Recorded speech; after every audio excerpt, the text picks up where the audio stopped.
আজ সম্ভবত আমি আমার জীবনের শ্রেষ্ঠ সত্য শিক্ষামূলক মুভির গল্পটি শোনাতে যাচ্ছি। সাইজিং নামক ছোট্ট একটি বাচ্চা মেয়ের গল্প। আপনাকে যদি কেউ কখনো বলে মুভি শুধু বিনোদনের জন্য, এর থেকে কিছু শেখা যায় না, আপনি তাকে প্লিজ এই মুভিটি একবার হলেও দেখতে বলবেন। এই বাচ্চা মেয়েটির গল্প যে আপনাকে বাস্তব শিক্ষা দিবে, সেই শিক্ষা হয়তো অনেক মোটা মোটা বই পুস্তকেও পাওয়া যায় না। এই মুভির গল্পটি আমার হৃদয় থেকে যাবে আজীবন। আর মুভিটি আমি ডাউনলোড করে রেখে দিয়েছি আমার পরবর্তী প্রজন্মকে দেখাবো বলে। তো কথা না বাড়িয়ে চলুন মুভির মূল গল্পে যাওয়া যাক। চীনের খুব প্রত্যন্ত একটি পাহাড়ে ঘেরা সবুজ শ্যামল গ্রাম।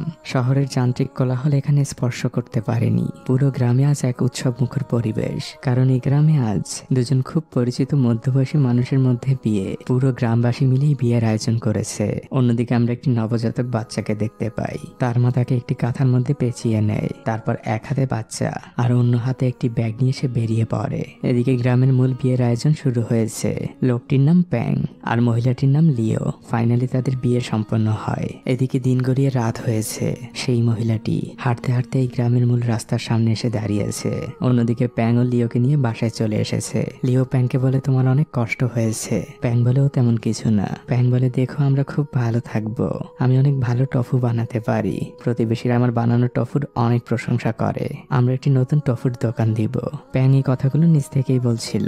তখন হঠাৎই লিও তাকে সরি বলে। আর প্যাং এর উদ্দেশ্যে সে বলে, আমি কখনো মা হতে পারবো না, তারপরও তুমি আমাকে বিয়ে করলে। প্যাং বলে, এসব কথা ছাড়ো, আমরা দুজন ভালো থাকলেই যথেষ্ট। তুমি এখন হাত মুখ ধুয়ে নাও। এদিকে আমরা সেই মহিলাকে দেখতে পাই। সে তার নবজাতক বাচ্চাকে নিয়ে একটি খোলা দরজার সামনে এসে দাঁড়িয়েছে। তখন ছিল গভীর রাত। প্যাং আর লিও ঘুমিয়ে পড়েছিল।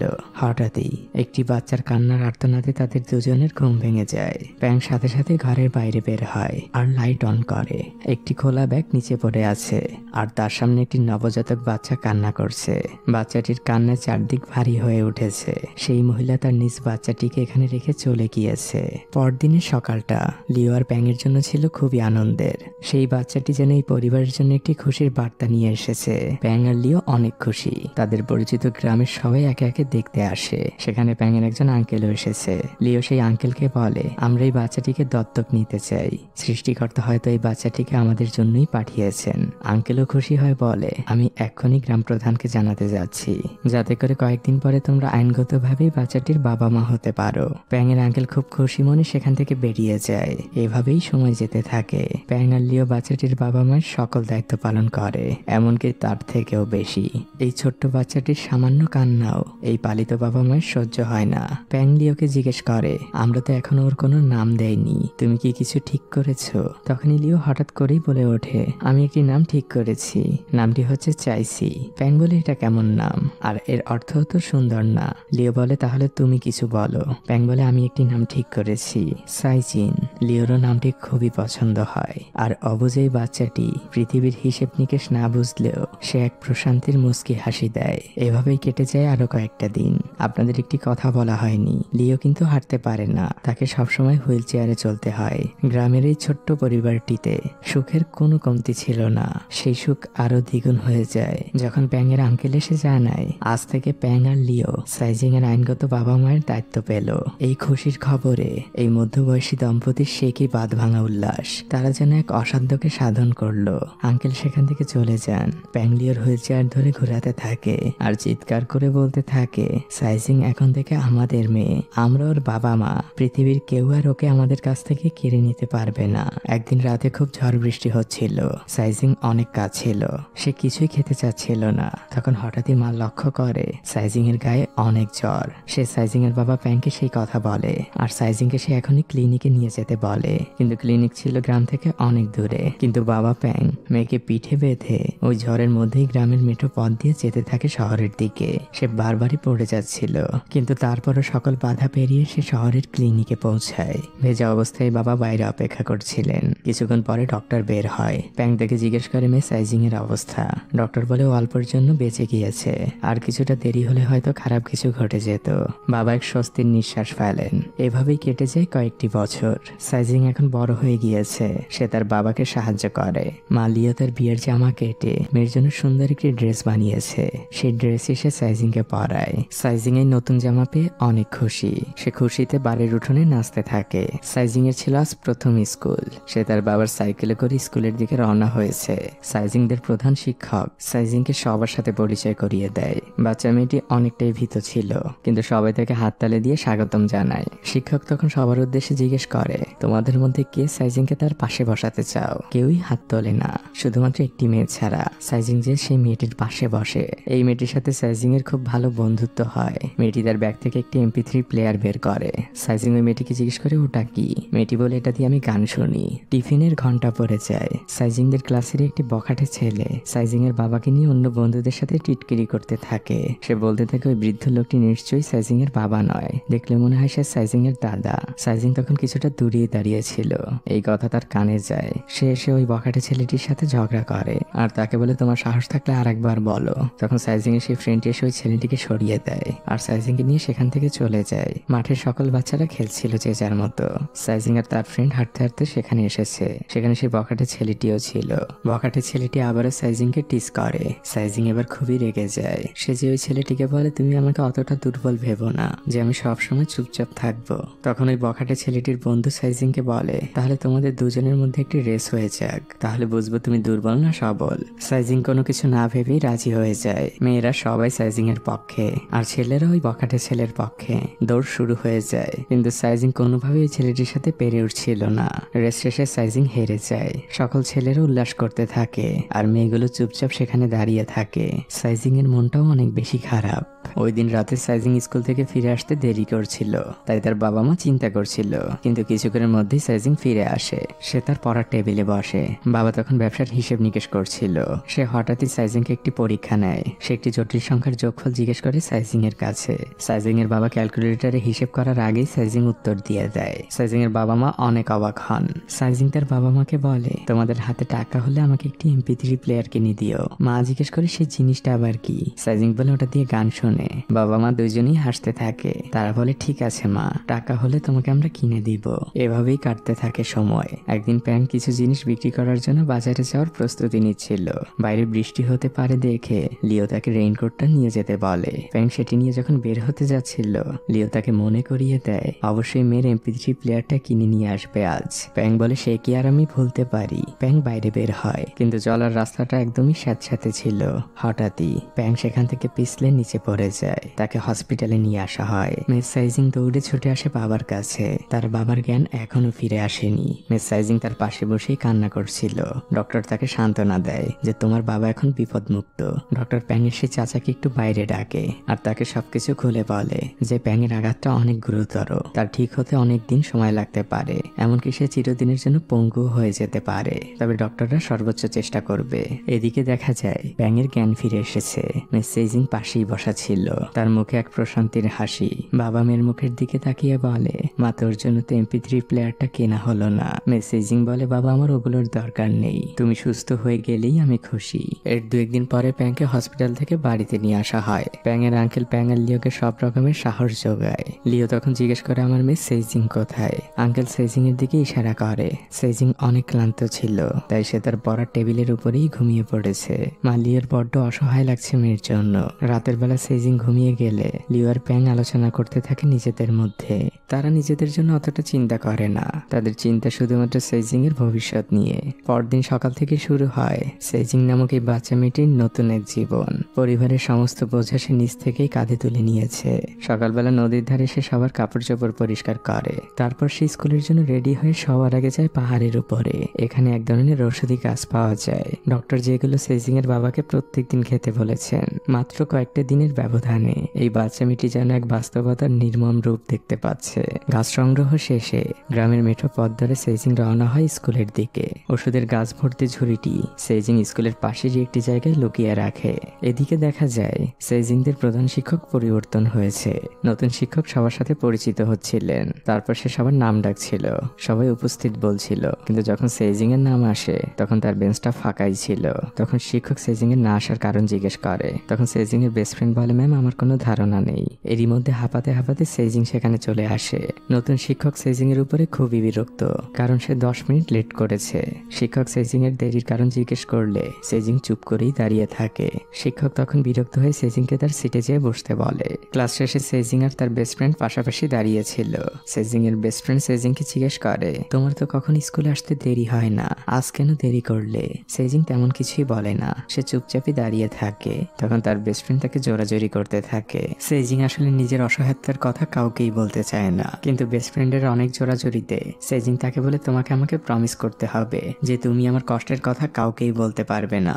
সেজিং তার বেস্ট ফ্রেন্ডকে সবকিছুই শেয়ার করে আর তার কাছ থেকে প্রমিস নেয়। হঠাৎই সেজিং এর বেস্ট ফ্রেন্ড তার পকেট থেকে MP3 প্লেয়ারটা বের করে সেজিং এর হাতে দেয়, বলে এটা আমার পক্ষ থেকে তোমাকে গিফট। সেজিং বলে এটার আমার দরকার নেই, কিন্তু সেজিং এর বেস্ট ফ্রেন্ড জোর করেই তাকে MP3 প্লেয়ারটা দেয়। আর সে সেজিংকে এটাও বলে, তোমার যে কোনো সাহায্যে তুমি আমাকে অবশ্যই জানাবে। পরের দৃশ্যে দেখা যায় স্কুল টিফিনের ব্রেক দিয়েছে। সবাই টিফিন খাওয়ার জন্য ব্যস্ত হলেও সেজিং দৌড়ে ছুটে যায় নিজের বাড়ির দিকে। এই বাচ্চা মেয়েটি খুব ভালো করেই জানে যে তার বাবা মা চলতে পারে না। সে বাসায় ফিরে বাবার প্রসাবের পাত্রটা পরিষ্কার করে আবারও সেখানে রেখে যায় আর দৌড়ে আবার স্কুলে চলে আসে। স্কুল ছুটি হয়ে গেলেও সেজিং এখন সবার আগে বের হয় আর লুকিয়ে রাখা সেই ঔষধি গাছের পাত্রটা নিয়ে সে আবারও বাড়ির দিকে ছুটতে থাকে। বাসায় ফিরে ওই বাচ্চা মেয়েটি মহাব্যস্ত। তাকে যে রান্না করতে হবে তার বাবা মায়ের জন্য। পিছিয়ে বসে থাকা বাবা মা শুধু তার মেয়ের দিকে হাঁ করে তাকিয়ে থাকে। সেজিং বিরতিহীন ভাবে কষ্ট করেই যাচ্ছে। বাস্তবতা থেকে অনেক অল্প সময় অনেক দায়িত্ব নিতে শিখিয়েছে। রাতের বেলা সেজিং বাবা মাকে নিয়ে আসে খাবার খাওয়ানোর জন্য। নিজ হাতে রান্না করা খাবার সে বাবা মাকে পরিবেশন করে। তার বাবা মা দুজনই রান্নার অনেক প্রশংসা করে। বাবা প্যান তার স্ত্রী লিওকে বলে, আমরা এক হতভাগা বাবা মা, আমাদের জন্য আমাদের মেয়ের এই বয়সে সংসারের বোঝা কাঁধে নেওয়া লাগছে। এরই মধ্যে সেজিং উঠে সেখান থেকে দৌড় দেয় আর সে চিৎকার করে বলতে থাকে, আমি বাবার ওষুধ বানাতে ভুলে গিয়েছি। বাচ্চা মেয়েটি সারাদিন পরিবারের দায়িত্ব পালন শেষে যখন হোমওয়ার্ক করতে বসেছিল তখন তার শরীরটা সায় দিচ্ছিল না। সে তার ইয়ারফোনটা কানে লাগিয়ে ঘুমিয়ে গিয়েছিল। সেজিং এর ঘুমন্ত মুখ দেখেই বোঝা যাচ্ছিল সে কতটা ক্লান্ত। পরদিন দেখা যায় সেজিং যেহেতু হোমওয়ার্ক করতে পারেনি তাই টিচার তাকে অনেক বকাবকি করছে। সে সেজিংকে বলে, তুমি পড়াশোনা না করতে চাইলে স্কুলে আসার দরকার নেই। সেজিং মন খারাপ করে চুপচাপ বসে থাকে। এদিকে দেখা যায় প্যাংয়ের আঙ্কেল প্যাংদের অনেক সাহায্য করে। প্যাংদের বানানোর জিনিসগুলো সে বাজারে বিক্রি করে দেয়। প্যাংও এখন কিছুটা স্ট্রেচারে ভর দিয়ে হাঁটতে পারে, কিন্তু সেজিং এর কষ্ট এখনো একটুও কমেনি। সে তার পরিবারের দায়িত্ব নিজ কাঁধে তুলে নিয়েছে। মুভির এই অংশটাই মনে হচ্ছিল পৃথিবীর সব থেকে বড় বিদ্যালয় হচ্ছে বাস্তবতা। বাস্তবতা আমাদের যে শিক্ষা দেয় সেই শিক্ষা হয়তো পৃথিবীর কোনো পাঠ্যপুস্তক আমাদের দিতে পারে না। যাই হোক, পরদিন স্কুলে সেই বখাটে ছেলেটি আবারও সেজিংকে ডিস্টার্ব করতে থাকে। সে সেজিং এর হাতে থাকা জন্মের সময় সেই ব্রেসলেটটি নিয়ে নেয় আর সেজিংকে বলে, এটা যদি তুমি নিতে চাও তোমাকে আমার সাথে আবারও দৌড়াতে হবে আর আমাকে হারাতে হবে। সেজিং রাজি হয় আর আবার একটি দৌড়ের আয়োজন করা হয়। সেজিং আর ওই ছেলেটি দৌড়ের জন্য একদম প্রস্তুত। ফাইনালি দৌড় শুরু হয়। দুজনেই সমান তালে দৌড়াতে থাকে। সবাই তাদেরকে উৎসাহ দিচ্ছিল। মেয়েগুলো সেজিং বলে চিৎকার করছিল। আর এবার দেখা যায় সেজিং ছেলেটাকে ক্রস করে যায় আর ফাইনালি সেজিং জিতে যায়। সেজিং এর সে কি বাঁধ ভাঙা উল্লাস। তার দৌড় এখনো থামেনি। সে দু হাত মেলে দিয়ে মুক্ত পাখির মতো দৌড়ে বেড়াচ্ছে। তাকে দেখে মনে হচ্ছিল সে যেন শুধু একটি দৌড় জেতেনি, সে সমাজের বাস্তবতার বিরুদ্ধেও জিতে গিয়েছে। সেজিং দৌড়ে বাসায় চলে আসে। তার বাবার জন্য তার ওষুধ বানাতে হবে। সে তাড়াতাড়ি ওষুধ বানিয়ে বাবাকে দেয় আর বলে, এটা এক্ষুনি খেয়ে নাও। তারপর সে আবারও দৌড়াতে থাকে স্কুলের দিকে। সেজিংকে দেখে মনে হচ্ছিল সে যেন হাঁটতে ভুলে গিয়েছে। তার জীবনটা এখন সম্পূর্ণই দৌড়ের উপর। এই বাচ্চা মেয়েটি বিশ্রাম নামক জিনিসটি ভুলেই গিয়েছে। গ্রামের ক্লিনিকের একজন কর্মী প্রত্যেকদিন সেজিং এর বাবাকে ইঞ্জেকশন দিতে আসতো, কিন্তু সেই কর্মী আজ জানায় গ্রামের ক্লিনিকের রোগীর সংখ্যা অনেক বেড়ে গিয়েছে, তাই সে আগামীকাল থেকে আর আসতে পারবে না। এখন নিজেদের ইঞ্জেকশন নিজেদেরই দিয়ে নিতে হবে। কর্মীটি ইঞ্জেকশন দেওয়ার নিয়মটা দেখিয়ে দেয়। দৃশ্য পরিবর্তন হয়। সেজিং যখন বাসায় ফিরে আসে সে দেখতে পায় তার মা তার বাবাকে ইঞ্জেকশন দেওয়ার চেষ্টা করছে। এটা দেখা মাত্রই সেজিং চিৎকার করে ওঠে, বলে যে তুমি মা এটা কি করছো, বাবা ব্যথা পাবে। মালিও বলে, স্বাস্থ্যকর্মী আর আমাদের এখানে আসবেন না, এখন আমাদের ইঞ্জেকশন আমাদের নিজেদেরই দিতে হবে। সেজিং অনেক কাজ ছিল দেখে বাবা তাকে অনেক সান্ত্বনা দেয় আর বলে, মা এটা তেমন কঠিন কোনো কাজ না, এটা ঢুকালে মনে হয় একটি মশার কামড় দিয়েছে মাত্র। বাচ্চা মেয়ে সেজিং এর তো আর মন সারে না, তাই সে ইঞ্জেকশনের সাথে ম্যানুয়াল বুকটা খুব ভালোভাবে পড়ে, ইঞ্জেকশন দেওয়ার নিয়মগুলো জেনে নেয় আর নিজেই নিজের উপর ইঞ্জেকশন দিতে থাকে। সেজিং ব্যথায় বারবার কেঁদে উঠছিল। বাবা প্যান তখনও ঘুমায়নি। মেয়ের কষ্টের আর্তনাদ সে শুনতে পায়। সে লাঠিতে ভর করে বাইরে বের হয় আর সে যখন লাইটটা অন করে পরে সে তার মেয়েকে দেখতে পায় ইঞ্জেকশন নেওয়া অবস্থায়। প্যাং চিৎকার করে ওঠে আর মাটিতে পড়ে যায়। সেজিং এসে তার বাবাকে ধরে। সেজিং এর বাবা সেজিং কে বলে, তুই আর কত কষ্ট করবি মা, আমি যে তোর কাছে ঋণী হয়ে যাচ্ছি মা। সেজিং এর বাবা কাঁদছিল। সেজিং তার বাবাকে সান্ত্বনা দেয়, বলে যে বাবা, ইঞ্জেকশনের ব্যথাটা মোটেও মশার কামড়ের মতো না, তবে আমি এখন শিখে গিয়েছি কিভাবে ইঞ্জেকশন দিলে তুমি কম ব্যথা পাবে। সেজিং এর বাবা বলে, আমি আমাকে নিয়ে চিন্তা করি না রে মা, আমি তোর ভবিষ্যৎ নিয়ে চিন্তা করি, কি হবে তোর। মেয়ে আর বাবা দুজন দুজনকে জড়িয়ে ধরে কাঁদতে থাকে। পরদিন সকাল থেকে সেজিং খুব দক্ষতার সাথে নিজ হাতেই বাবাকে ইঞ্জেকশন দেয়। গ্রামের লোকজন তখন প্যাংকে বলতে থাকে, তুমি অনেক ভাগ্যবান একজন বাবা, সেজিং এর মতো একটি মেয়ে পেয়েছো। এই কথাগুলো শুনে বাবার বুকটা গর্বে ভরে যায়। কেউ কেউ বলে, আমাদের সেজিং যদি বড় হয়ে ডাক্তার হয় তাহলে আর আমাদের গ্রামের কোনো কষ্ট থাকবে না। কিন্তু আপনারা তো জানেনই, গরিব মানুষের স্বপ্নগুলো বাস্তবতার কাছে এসে হেরে যায়। তাই পরদিন সাইজিং স্কুলে গেলে স্কুল ছুটি শেষে ম্যাডাম তাকে দাঁড়াতে বলে, আর সাইজিং কে বলে, তুমি কিন্তু এখনো পিকনিকের টাকা দাওনি, তোমার বাবা আমাকে বলবে আগামীকালকের মধ্যেই 200 টাকা দিতে, না হলে কিন্তু তোমাকে পিকনিকে নেওয়া হবে না। সাইজিং তার মাথাটা নিচু করেই রাখে। স্কুল শেষে সে চিন্তা করতেই থাকে, এই কথা সে তার বাবা মাকে কিভাবে বলবে, আদৌ তার বলা উচিত কিনা। বাচ্চা মানুষটির পিকনিকে যেতে ইচ্ছে করলেও বাস্তবতার কারণে সেই ইচ্ছে সে নিজের মনের মধ্যেই চাপা দেয়। সেজিং তখন শুনতে পায় তার বাবা মা ঘরের মধ্যে কথা বলছে, তারা দুজনে টাকার হিসেব করছিল।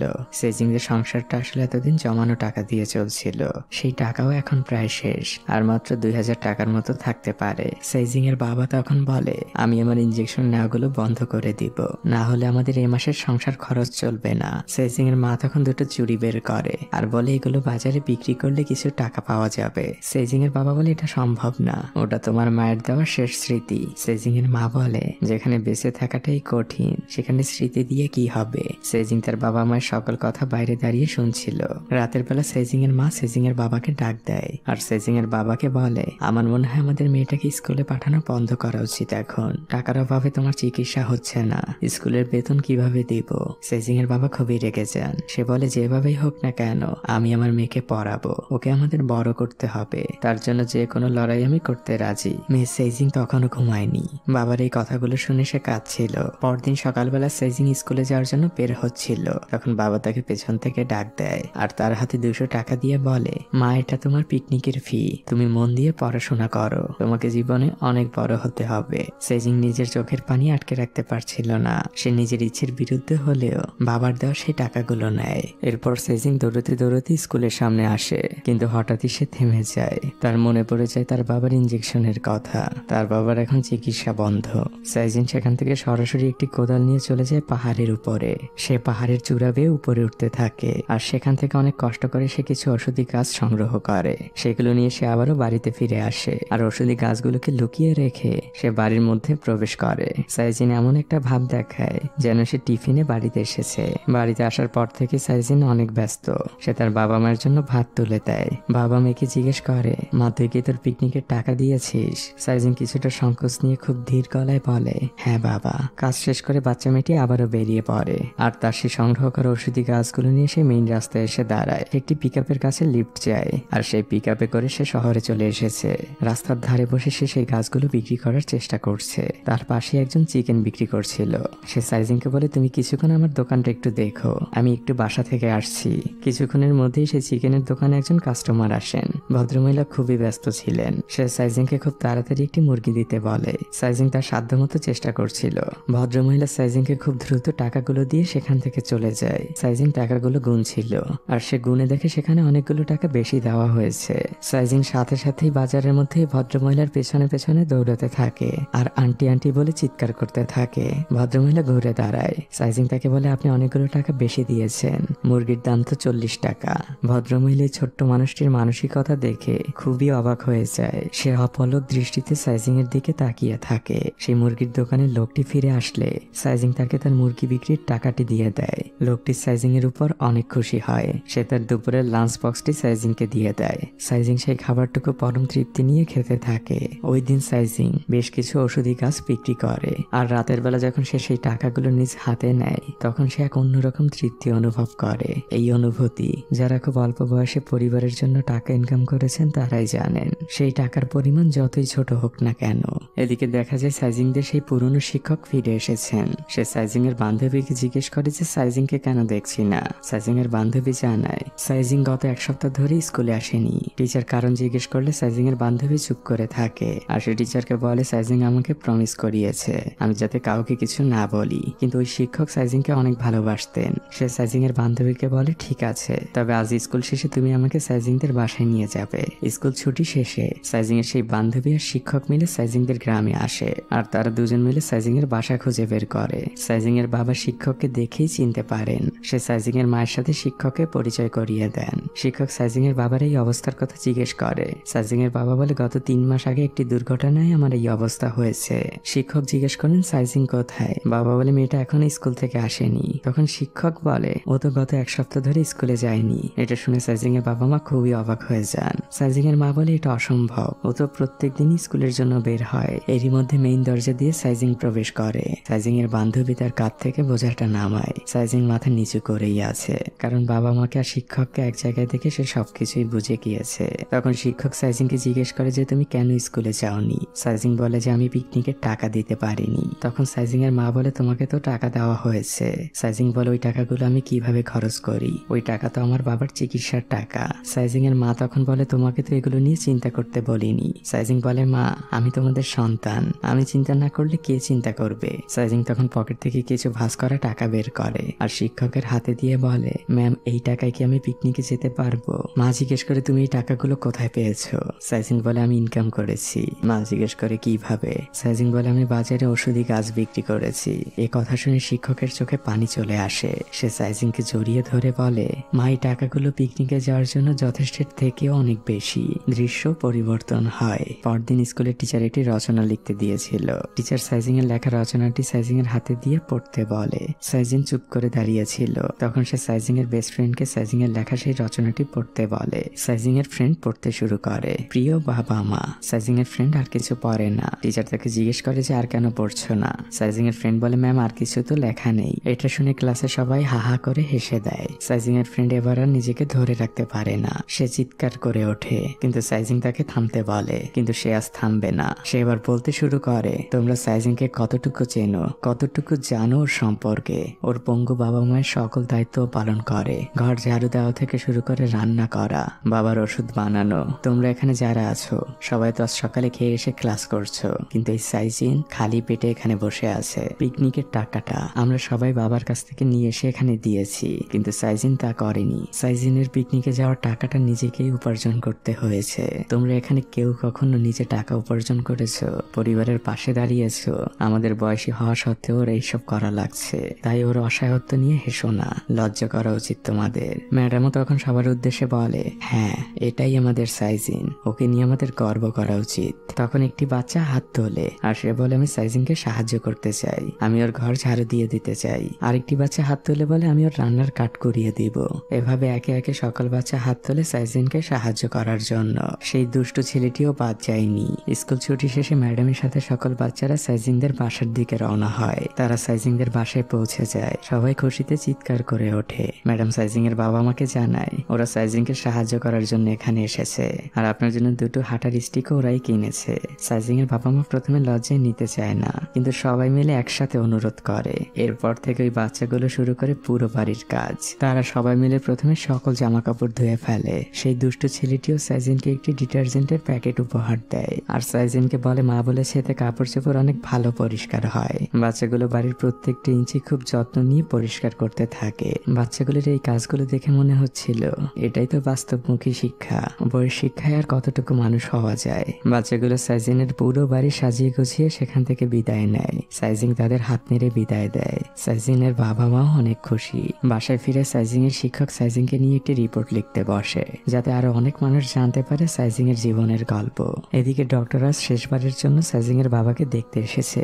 সে সাইজিং এর বাবার আঙ্কেলকে একটু বাইরে ডাকে। তখন পেছন পেছন সাইজিংও যায়। সাইজিং এর তার মা শুনতে পায় সাইজিং এর বাবার কখনই সুস্থ হবে না, সেই সম্ভাবনা খুবই কম, কারণ তার নার্ভগুলো নষ্ট হয়ে গিয়েছে।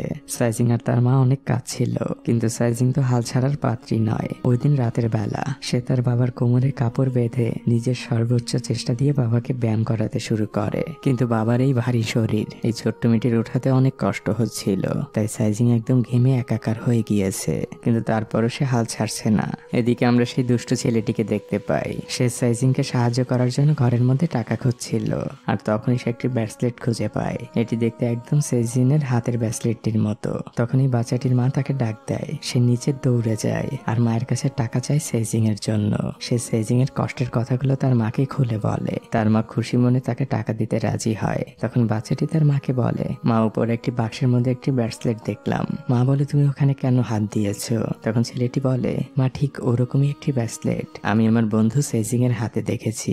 মায়ের চোখ দুটো কপালে উঠে যায়। সে বুঝে যায় অনেক কিছু। সাথে সাথে সে গাড়ি নিয়ে সেজিংদের গ্রামে সেই পথের সামনে চলে আসে। মনে পড়ে যায় তার অনেক পুরনো স্মৃতি। এই পথ তার পরিচিত। এরপর সে সেজিংদের বাসার সামনে আসে। সেজিং তখন বাসায় ঢুকছিল। সে সেজিং এর মুখের দিকে এক দৃষ্টিতে তাকিয়ে থাকে। সে সেজিং এর হাতে সেই ব্রেসলেটটি দেখতে পায়, আর মহিলাটির মনে পড়ে যায় সেই দিনের কথা। মহিলাটি বাসায় ফিরেও চুপচাপ বসে থাকে, আর অনেকটা ভাবনা চিন্তার পর সে এক টুকরো কাপড় আর ওই ব্রেসলেটটি বের করে। এরপর সে তার গাড়িটি নিয়ে আবারও সেজিংদের বাসায় চলে আসে। সে সেজিংদের ঘরটা খুঁজতে থাকে। একজন মহিলা দেখিয়ে দেয়। মহিলাটি যে সেজিংদের দরজার সামনে দাঁড়ায়, আর যখন সে সেজিং এর বাবা মায়ের ঘরে প্রবেশ করে তখন সেজিং এর বাবা মা জিজ্ঞেস করে যে আপনাকে কিভাবে সাহায্য করতে পারি। মহিলাটি জিজ্ঞেস করে, এটা কি সেজিং এর বাসা? সেজিং এর বাবা মা উত্তর দেয়, হ্যাঁ, আর আমরা সেজিং এর বাবা মা। ওই মহিলাটি তখন সাথে সাথেই মাটিতে বসে পড়ে। সে বলতে থাকে, আমি একজন পাপী। আমি সেজিং এর সত্যিকারের মা। কয়েক বছর আগে মেয়ে সন্তান হয়েছিল দেখে আমি সেজিংকে এখানে রেখে গিয়েছিলাম। মহিলাটি তখন তার ব্যাগ থেকে এক টুকরো কাপড় আর সেই ব্রেসলেটটি বের করে। মহিলাটি বলে, আমার মেয়েকে যে চাদরে পেঁচিয়ে রেখে গিয়েছিলাম সেই চাদরের একটি টুকরো এটি। তখন সেজিং এর পালিত মা লিও এক টুকরো কাপড় বের করে, আর সে বুঝে যায় ইনি সেজিং এর সত্যিকারের মা। এবার সেজিং এর পালিত মা লিও অনেক ক্ষেপে যায়। সে বলে, এতটা বছর আপনি কোথায় ছিলেন? শীতের রাতে বাচ্চাটাকে তো এখানে ফেলে চলে গিয়েছিলেন। এত বছর পর এসেছেন মায়ের দাবি নিয়ে। জন্ম দিলেই মা হওয়া যায় না। সেজিংকে ছোটবেলা থেকে কষ্ট করে বড় করেছি। ও আমার সন্তান, ওর মা আমি। ওর সাথে আমার আত্মার সম্পর্ক। আপনি এক্ষুনি এই বাসা থেকে বেরিয়ে যান, না হলে আমি খারাপ কিছু করে বসবো। তখন সেজিং এর বাবা ওই মহিলাকে রিকোয়েস্ট করে, আপনি প্লিজ এখন এই বাসা থেকে চলে যান। মহিলাটি বাসা থেকে বেরিয়ে যায়। বাইরে তখন ঝুম বৃষ্টি হচ্ছিল। সেজিং এর সত্যিকারের মা নিজের পাপের কথা চিন্তা করে অনেক কাঁদছিলেন। এদিকে সেজিং জঙ্গল থেকে কাঠ করিয়ে বাড়ি ফিরছিল। হাত মুখ ধোবার জন্য সে একটু নদীর কিনারায় দাঁড়ায়, কিন্তু ক্লান্ত বাচ্চা মেয়েটি কখন যে ঘুমিয়ে পড়েছে তা সে নিজেও জানে না। সেজিং স্বপ্ন দেখছিল তার বাবা মা দুজনেই এখন হাঁটতে পারে। তাকে পেছন থেকে এসে তার নাম ধরে ডাকছে। সেজিং বাবা মাকে দেখে চিৎকার করে ওঠে। মানুষের স্বপ্নগুলো আসলে কতই না আলাদা। যেমন এই বাচ্চা মেয়েটির স্বপ্ন শুধু তার চোখের সামনে সুস্থ বাবা মাকে দেখা, তার গাড়ি বাড়ি ডাক্তার ইঞ্জিনিয়ার হবার স্বপ্ন নেই। যাই হোক, বাচ্চা মেয়েটি স্বপ্নের দুনিয়া থেকে বাস্তব পৃথিবীতে ফিরে আসে। এদিকে আমরা বুঝতে পারি সেজিং এর বাবা মা ডিসিশন নিয়েছেন সেজিংকে তার সত্যিকারের মায়ের কাছে পাঠিয়ে দিবে। সেজিং এর বাবা তার ওয়াইফকে জিজ্ঞেস করে, তুমি কি ভেবে বলছো? সেজিং এর মা বলে, হ্যাঁ, আমি ভেবে বলছি। সে অনেক কাঁদছিল আর বলছিল ভবিষ্যতের জন্য হলেও আমাদের এটা মেনে নিতে হবে। এই পঙ্গু বাবা মায়ের বোঝার বাচ্চা মেয়েটি কতদিন বইবে? ওরও তো একটা ভবিষ্যৎ আছে। দৃশ্য পরিবর্তন হয়। স্কুল থেকে যখন সেজিং ফিরে আসে তখন সে দেখতে পায় তার বাবা মা তার পছন্দের সকল খাবার রান্না করেছে। সেজিং কোনো কিছু না ভেবেই সাথে সাথে খেতে বসে। বাবা মা পরম মমতা নিয়ে সেজিংকে খাবার তুলে দিচ্ছিল, কিন্তু বাচ্চা মেয়েটি এখনো বুঝতে পারছে না এটাই তার বাবা মায়ের সাথে খাওয়া শেষ খাবার। সেজিং তার মাকে জিজ্ঞেস করে, মা, আজ কি কোনো বিশেষ দিন? মা কোনো উত্তর দেয় না। সে নীরবেই কেঁদে চলেছে। রাতের বেলা সেজিং ঘুমিয়ে গেলে বাবা একটি চিঠি লিখছিল, আর মা একটি ব্যাগে সেজিং এর ব্যবহৃত সকল জিনিস ঢোকাচ্ছিলেন। মেয়ের এত বছরের স্মৃতিগুলো এই মায়ের স্পর্শ করতে আজ বড্ড কষ্ট হচ্ছে। লিও তার মায়ের সেই শেষ স্মৃতি চুরিটিও সেজিং এর ব্যাগের মধ্যে ঢুকিয়ে দেয়। মেয়ের এই বিদায় বেলায় মা হাউমাউ করে কাঁদছেন। মেয়ের সকল স্মৃতিকে আজ সে একটি ব্যাগবন্দি করে দিল। কাল থেকে এই বিছানায় আর কখনোই সেজিং ঘুমাবে না। পরদিন সকাল হয়। আমরা সেজিং এর হাতে একটি চিঠি আর অন্য হাতে একটি ব্যাগ দেখতে পাই। সে একটি ঠিকানা খুঁজছে, আর অনেকটা খোঁজাখুঁজির পর সে একটি বাড়ির সামনে এসে দাঁড়ায়। সেই বাড়িতে প্রবেশ করে, আর তখনই ওই বাড়ির মধ্যে থেকে সাইজিং এরই সে বন্ধু বের হয়। সে সাইজিংকে জিজ্ঞেস করে, তুমি এখানে কি করছো? সাইজিং বলে, আমার বাবা আমাকে একটি চিঠি আর এই ব্যাগটি এখানে পৌঁছে দিতে বলেছেন। আমি সেগুলো দেওয়ার জন্যই এখানে এসেছি। এরই মধ্যে সাইজিং এর মা ঘর থেকে বের হন। সাইজিংকে সে দেখে খুবই অবাক হয়। সাইজিং তাকে বলে, আন্টি, এগুলো বাবা আপনাকে দিতে বলেছে। সাইজিং এর সত্যিকারের মা সেই ব্যাগটি আর চিঠিটি হাতে নেয়, আর সাইজিংকে খুব আদর করে ভিতরে নিয়ে আসে। এরপর সাইজিং এর সত্যিকারের মা সেই চিঠিটি পড়তে থাকে। সাইজিং এর পালিত বাবা মা সাইজিংকে পার্মানেন্টলি এখানে পাঠিয়ে দিয়েছে। সাইজিং এর মা তখন সাইজিং এর কাছে আসে আর হাঁটু গেড়ে বসে তাকে জড়িয়ে ধরে বলে, তুই আমার মেয়ে, আমি তোর সত্যিকারের মা। সাইজিন কিছুই বুঝতে পারে না, সে কাঁদছিল। তখন সাইজিং এর সত্যিকারের মা তার হাতে সেই চিঠিটি দেয়। বাবার লেখা চিঠির প্রত্যেকটি শব্দ সাইজিং এর বুকে তীরের মতো বিচ্ছিল।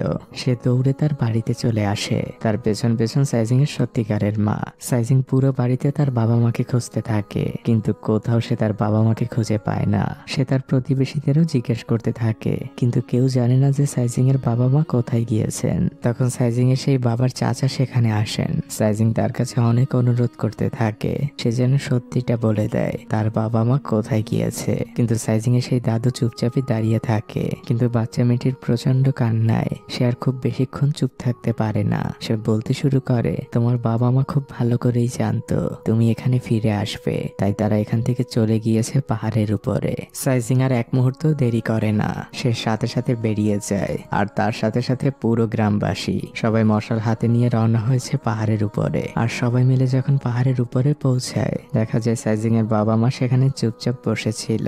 সাইজিং তাদের সামনে হাঁটু গেড়ে বসে আর অশ্রু ভেজা চোখে সে তার বাবা মাকে বলতে থাকে, এই সাইজিং তোমাদের সন্তান, তোমরা আমারই বাবা মা। জন্ম দিলেই শুধু বাবা মা হওয়া যায় না, তোমাদের সাথে আমার আত্মার সম্পর্ক। আমি তোমাদের ছেড়ে কখনো কোনোদিন কোথাও যাব না। সাইজিং এবার তার মায়ের হাঁটুর কাছে এসে বসে আর মাকে বলে, মা চলো বাড়ি যাই। মা এবার আর নিজেকে সামলাতে পারে না, সে সাইজিংকে শক্ত করে জড়িয়ে ধরে। বাবা ব্যাং পাশে বসেই কাঁদছিল। ওখানে উপস্থিত থাকা প্রত্যেকটি মানুষের চোখে পানি। সাইজিং এর জন্মদাতা মা সাইজিংকে লিও আর ব্যাং এর হাতে বুঝিয়ে দেয়। সে বুঝে গিয়েছে শুধুমাত্র জন্ম দিলেই মা হওয়া যায় না, মা হচ্ছে এক ভরসার নাম। পরদিন দেখা যায় সাইজিংদের গ্রামে সাইজিং এর পরিবারের জন্য একটি ফান্ড কালেকশন করা হচ্ছিল। যে যার মতো সেখানে সাহায্য করছিল, কেউ টাকা দিচ্ছিল, কেউ সবজি। বাচ্চাগুলো তাদের জমানো ছোট ছোট টাকার ব্যাংক দিচ্ছিল। গ্রামের বৃদ্ধ লোকটাও টাকা দিতে এসেছে। সাইজিং এর পরিবার কৃতজ্ঞ সবার প্রতি। তখনই আমরা সাইজিং এর সেই শিক্ষককে দেখতে পাই। তার সাথে একজন বয়স্ক ভদ্রলোক এসেছেন, সেই গ্রামেরই সন্তান, কিন্তু এখন ইন্দোনেশিয়ায় থাকে। সাইজিং এর শিক্ষকের লেখা সাইজিংকে নিয়ে আর্টিকেল পড়ে সে এখানে এসেছেন। সে এসে সবার উদ্দেশ্যে ভাষণ দিতে শুরু করে। সে সবার উদ্দেশ্যে বলে, এখন থেকে আমি সাইজিং এবং সাইজিং এর বাবা মায়ের সকল দায়িত্ব নিজের কাঁধে তুলে নিলাম, এবং সেটা সারা জীবনের জন্য। তখন সবাই হাততালিতে ফেটে পড়ে। আর এই মুহূর্তের মধ্যে দিয়ে মুভিটি এখানেই শেষ হয়ে যায়। এই হচ্ছে সেই সত্যিকারের সাইজিং। তার এই কষ্টের গল্প নাড়া দিয়েছিল পুরো পৃথিবীকে। তাই তো 2010 সালে কোটি বাচ্চার আইকন হিসেবে এশিয়ান গেমসের মশাল উঁচু করে ধরেছিল সাইজিন। সাইজিনের এই জীবনের গল্প কোনো লেখকের লেখা গল্প নয়। এই ঘটনার বাস্তব সাক্ষী নিয়ে এই মেয়েটি এখন এই পৃথিবীতেই বিচরণ করছে। প্রত্যেকটি বাবা মাই সাইজিনের মতো একটি দায়িত্ববান সন্তান ডিজার্ভ করে। তাই এই মুভিটি আমি আমার পরবর্তী প্রজন্মকে দেখানোর জন্য নিজের কাছেই রেখে দিলাম।